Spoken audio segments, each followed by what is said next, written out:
Good morning, students. Dear students, today our next unit is equilibrium state. Firstly, we will discuss what is equilibrium state. तो बच्चे, जैसा कि आप सभी बच्चों को बहुत अच्छे से पता है कि जब भी कोई केमिकल रिएक्शन प्रोसीड होती है तो आप सभी बच्चों को पता है कि reaction proceed from R to P means एक reactant is converted into the product. एक रिएक्टेंट बेटा प्रोडक्ट में कन्वर्ट होता है।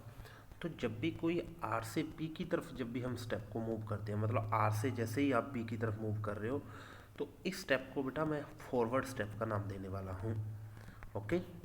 और अगर आप इस पी को, मतलब पी से आप रिएक्टेंट की तरफ मूव करने जा रहे हो, तो इस स्टेप को मैं बैकवर्ड स्टेप का नाम देने वाला हूँ। क्लियर? तो आई रिपीट अगेन कि जब भी कोई रिएक्शन आर से पी की तरफ मूव करने वाली है तो उसको आप फॉरवर्ड स्टेप का नाम दोगे, और जब रिएक्शन पी से आर की तरफ मूव करेगी, मतलब आप प्रोडक्ट से रिएक्टेंट की तरफ मूव करवा रहे हो, तो आप उस स्टेप को बैकवर्ड स्टेप का नाम दोगे। क्लियर?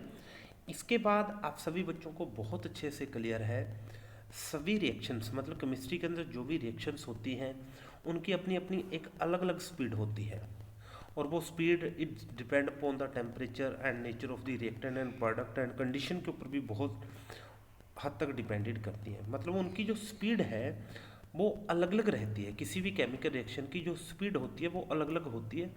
और बच्चे ध्यान देना है, इसी स्पीड को हम जैसे भी कोई भी रिएक्शन की, किसी भी रिएक्शन की जो स्पीड होती है उसको मैं यहाँ पे रेट के साथ डिटरमाइन करने वाला हूँ। मतलब अगर आपसे पूछा जाता है कि इस रिएक्शन की स्पीड क्या है, तो केमिस्ट्री की लैंग्वेज के अंदर हम उसको बेटा रेट का नाम देने वाले हैं। तो क्लियर होगा? तो rate is determine the speed of the reactions, means वो रिएक्शन की स्पीड के साथ मूव कर रही है। अब हम बात करने जा रहे हैं यहाँ पे कि what is a equilibrium state. तो बच्चे ध्यान देना है कि जब भी कोई केमिकल रिएक्शन मूव करेगी, मीन्स आप आर से पी की तरफ मूव करने वाले हो, this step determine the forward step and this step determine the backward step. Clear? आपने कहा कि जो ऊपर वाला जो मैंने एरो रिप्रेजेंट किया है वो तो फॉरवर्ड स्टेप को रिप्रेजेंट कर रहा है, और जो नीचे का स्टेप जो हाफ एरो रिप्रेजेंट कर रहा है that is the backward step. तो आपने ध्यान देना है कि in equilibrium state rate of forward always equal to the rate of the backward. मतलब जिस स्पीड के साथ रिएक्टेंट फॉरवर्ड स्टेप में मूव कर रही है उसी स्पीड के साथ रिएक्शन बैकवर्ड स्टेप में मूव करेगी। क्लियर? तो equilibrium state is the state at which rate of forward is equal to the rate of the backward. इसके बाद आपने ध्यान देना है बच्चे कि इन इक्विलिब्रियम स्टेट के ऊपर रिएक्टेंट एंड प्रोडक्ट, जो रिएक्टेंट और प्रोडक्ट की जो कंसंट्रेशन होगी वो कभी भी चेंज नहीं होती।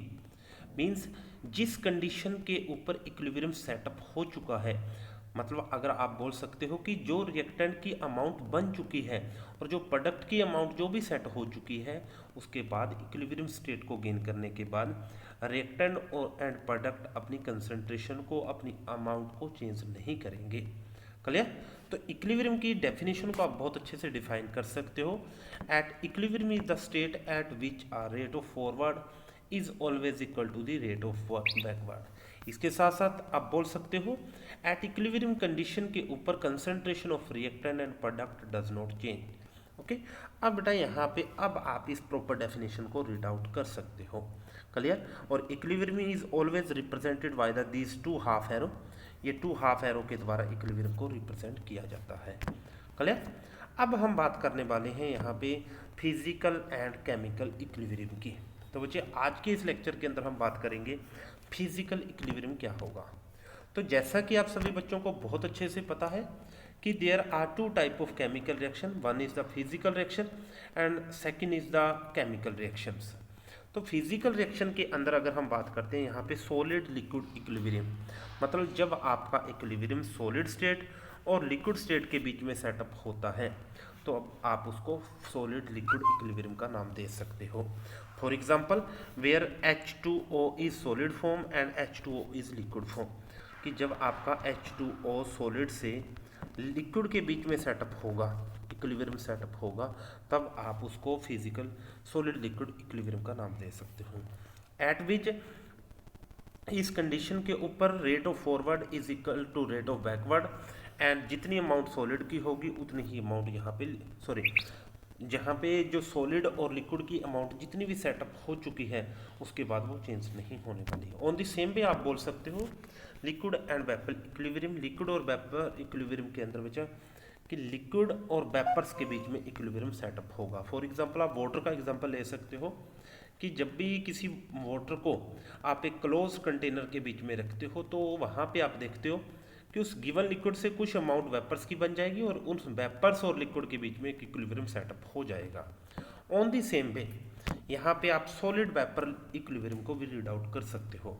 सॉलिड वेपर इक्विलिब्रियम के अंदर सॉलिड और वेपर्स के बीच में rate of forward and rate of backward equal हो जाएगा और amount of solid and vapours की सेटअप हो जाएगी। उसके बाद सॉलिड और वेपर्स की अमाउंट चेंज नहीं होगी अगर आप किसी भी टाइप की कोई भी डिस्टर्बेंस नहीं देते। क्लियर? तो बच्चे आज की लेक्चर के अंदर हम इतना ही पढ़ेंगे। कल हम बात करेंगे केमिकल इक्विलिब्रियम के बारे में। Okay, thank you.